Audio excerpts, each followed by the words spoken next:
You know, a lot of people come up to me and they ask me, Marco, what is it that motivates you most? And to answer their question, I reply back with a question. I say, what if I told you that you had 1 week left to live? Would you regret not pursuing your dreams, passions, and desires? Would you regret not living your life to the fullest? Would you regret not spending as much time with your family, friends, or loved ones? You know, Steve Jobs said in a speech one time that he used to wake up every morning, look in the mirror, and ask himself questions like this. And he said that if the answer was yes for too many days in a row, then he knew that he had to change something. And that should go for all of us. If you're living a life that you would not be okay with losing because you weren't able to do things you wanted to do, then now you know that you need to change something. Life is simply too short and unpredictable to not live exactly the way that you please. It is ridiculously unpredictable. It is possible that on any given day to die at any point throughout that day without ever being able to see it coming.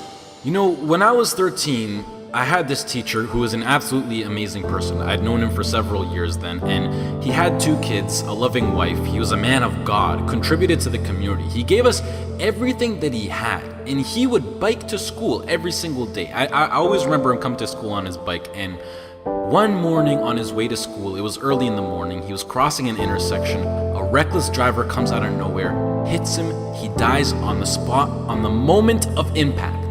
His death taught me so many valuable things in life, and one of them being that it went on to show that no matter how much you don't deserve to die, and no matter how good of a person you are, and no matter what your situation is, no matter anything, it goes to show that death is inevitable and random, and it will eventually consume each and every single one of us, whether it's in 50 years, in 10 years, next year, or even tomorrow. You cannot control it. The people around you cannot control it. As long as you're at the wrong place at the wrong time, your whole life could disappear in the blink of an eye, along with everything you wished you could have done. Whether you're walking down the street, whether you're stepping into the elevator, whether you're walking down the stairs, whether you're just existing. Listen, you'll see people from nowhere die of a heart attack. Gone. No family history, no symptoms, no causes, nothing. It happens, and that's the cruel life that we live in, and it's something that we cannot control. So what I want to make clear is that regardless of the path that you take in your life, at one point death will consume you. It doesn't care whether you floss your teeth in the morning, whether you raise a family or not, whether you go on to be rich, poor, a success, a failure, whatever, you are still going to die at one point. It is that simple. And knowing that you're going to die soon should be the biggest motivation to both make the difficult decisions in life and to get your ass out of bed in the morning. So now the question becomes, what is it that you truly have to lose?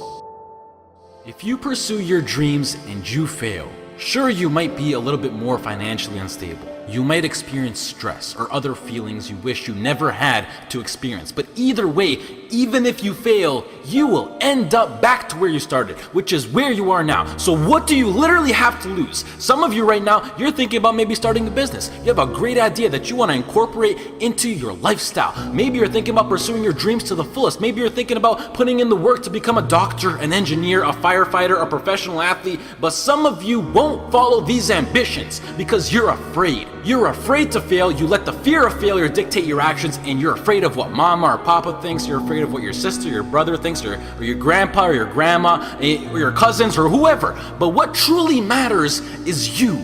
You are in possession of a gift. You have a talent, and whatever that talent is, you can make yourself and the people around you a stronger and better place with it. But sometimes the only way to do that is to take a risk. At one point, you have got to take a leap if you want to make that gift that you have become a reality.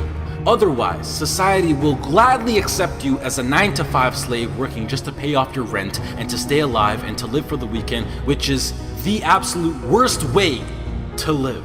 If you don't jump, believe me, if you don't pursue your gift, you will live a life full of regret, and your gift, your dreams, everything that you ever had to offer to the world will die with you. From first-hand experience, I am pissed off at myself. I am pissed off and I regret so much in my life. I can't even fathom explaining it. Not about what I've done, but what I haven't done. All the opportunities that I turned down and all the chances that I never took just because I was afraid or because I was worried about what other people think. And I officially decided to sit down. I sat down for weeks. I didn't just think of what I'm saying right now. I didn't think of it overnight. This is months of thinking, and I just sat down and I just wrote. And after comparing the randomness of death versus the chance of you failing while relentlessly pursuing your dreams versus the chance of you living a terrible life because you failed at pursuing your dreams versus just calling it a day right now and living a traditional Western world lifestyle versus everything you can think of versus absolutely everything. And I can gladly say that right now, as of this moment right here, I would rather live each day as if it were my last and take every risk possible in these sacred moments that I have on earth now to make myself as successful and happy as possible than to be sitting in my deathbed when I'm 90 years old regretting not taking a chance and thinking about what my life could have been if I just jumped when I was 18 or when I was 15 or when I was 22, because tomorrow is not a promise. I would rather die trying to live my dreams than to live a longer life filled with regret. Life is too short and too unpredictable to live it. I've seen it firsthand. It is not worth it to live it safe, basic, and traditional. But do you know why most people choose to live that safe life over taking risks in their life? I mean, there's a pretty good argument not to. Why would you? Why would you take a risk that puts you through stress, puts your family through stress, makes you lose sleep, makes you lose time, makes you put in the extra work, makes you take ridiculous chances that are 1 to 1,000? You know, but before I even continue, the fact that I'm even sitting here and talking is astonishingly ridiculous on its own. The chance of you being born is 1 to 400 trillion.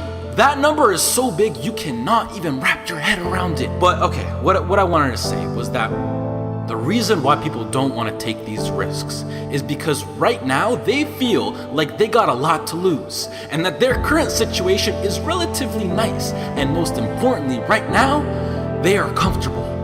They got used to living basic within society standards, being with their friends every now and then, being well rested. They got comfortable. And when you get comfortable, you don't want to move. And that comfort zone, I like to call it the danger zone, because this comfort zone will persuade you to stay in there for as long as possible. And it is, I know how it is. I know the comfort zone. It is so convincing. It is so hard to escape comfort. I know. And as it persuades you to stay in there, you will literally, unconsciously, see, I'm so serious when I say this, you will literally see your whole life go right by you.